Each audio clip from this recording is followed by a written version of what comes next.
One last time round, shall we? I don't want to go. What he said.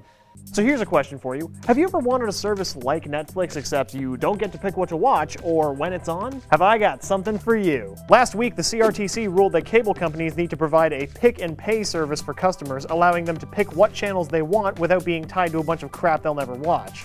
But on top of that, they also have to include an entry-level package that includes a bunch of local TV stations, also known as that crap that you're never going to watch. And those are probably going to float around $25 a month. You know, talking about cable companies is kind of like talking about your out-of-touch great uncle who still thinks that floppy disks are the devil's work.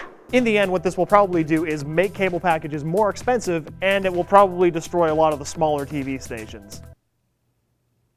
Yay! Now, if you don't mind, I'd like to take a moment to remember all of those TV stations that we're probably going to lose in the next couple of years.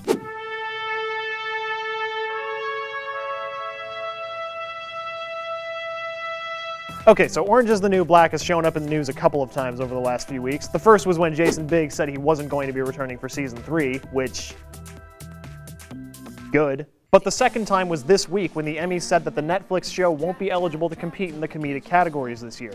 This is a decision that makes sense to me. I always thought it was weird that a show that was very clearly a drama was competing for Best Comedy Series. I bet you it has nothing to do with the fact that the competition for Best Comedy Series is nowhere near as stiff as the competition for Best Drama Series. I know the show has its dark comedy moments, but so did Breaking Bad, and yet for some reason one of those shows is a comedy and the other one was a drama.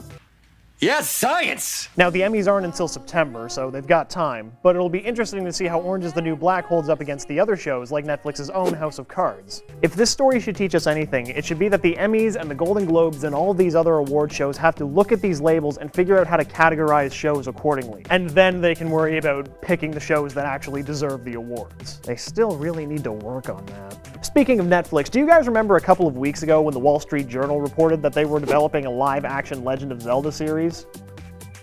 Nobody remembers that? Really?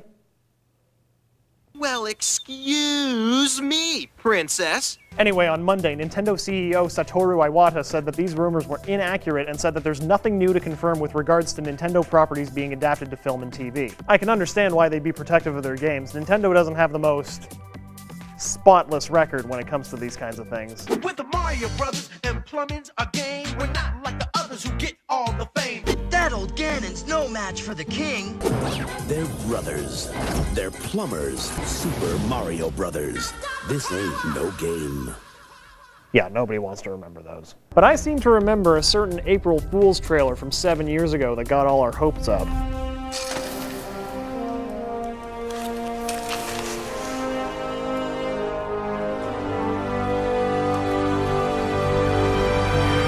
A Zelda movie could still work, though. It would be a 3-movie epic, and the entire second movie would be the damn water temple. Screw that thing! If you've spent any time on the mobile gaming market, you may see that there's a noticeably absent company there. And to save you a bunch of embarrassing guesses, we're still talking about Nintendo. And that makes sense, considering Nintendo systems have basically cornered the handheld market. But with the rise of smartphones and tablets, Nintendo recently partnered with developer DNA to publish Nintendo games for mobile devices. They had to get in on that sweet microtransaction money after all. Sorry, I mean they're, challenging themselves to redefine what Nintendo platforms mean.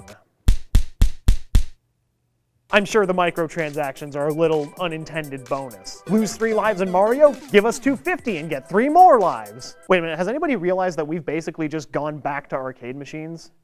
You know, like with the quarters? Except it's way more expensive and a lot less fun. Actually, that thing I said about Mario makes no sense, since Nintendo already announced they're not going to be porting classic games to mobile devices. They're going to be focusing on new IPs instead. You're going to have to stick to your Wii U if you want to play classic games. But for you people in the mobile market, that means no Mario 3, no Super Mario RPG, no Metroid, no Legend of Zelda, no fun. I want to talk to you about anime. Stick with me, okay? A couple of years ago, there was an anime that came out based on a manga called Attack on Titan. If you don't know about it, I'll give you a condensed, very small, basic rundown of the idea. There are people, and there are bigger people who eat the normal-sized people. Normal people hole up in massive cities with huge walls. Normal people are like, grr, kill big people. Potatoes, crazy flips, lots of shouting, A+. Now you're probably thinking, how popular could this possibly have been?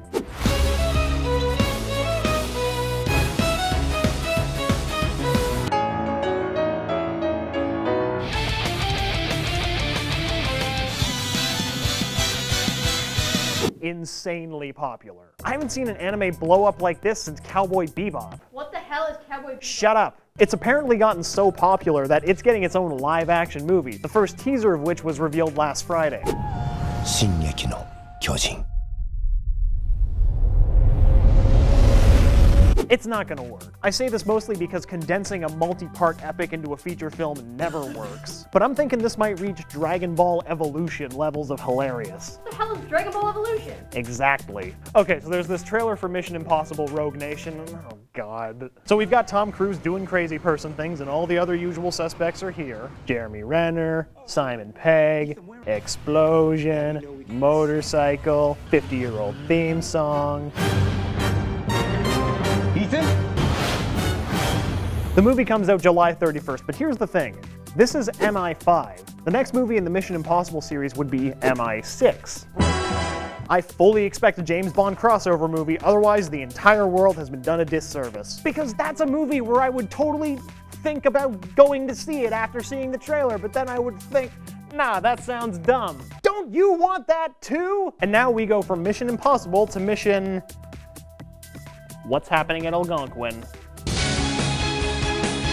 First up, we've got another movie night at the Commons Theater. This time it's The Hobbit, The War of Five Kings. I mean, The Battle of Five Armies. It'll be playing at 7 p.m. on Monday, and admission is free. For one last time this semester, Dirty Bingo and We Yacht Game are coming back. If you don't know about either of these events yet, you've only got yourself to blame. Dirty Bingo's a good time, there are drag queens, there are prizes, there are bingo, and tickets are $2. Head down to the Alb on April 1st at 7:30 and check it out before it's gone. And on April 2nd, head to Student Commons for We Got Game. It runs from 11 a.m. to 5 p.m. There are a ton of game systems and tournaments that will be going on all day. It doesn't matter if you're into Smash Bros, Call of Duty, there's something for everyone. The Cat Empire and Current Swell are going to be stopping by the Commons Theater on April 14th.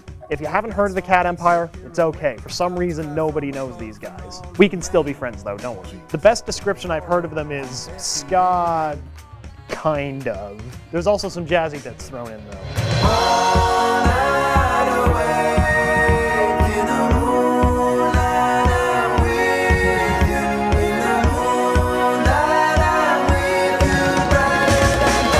Student tickets are $20, general prices are $30, and doors open at 7:30. They're weird.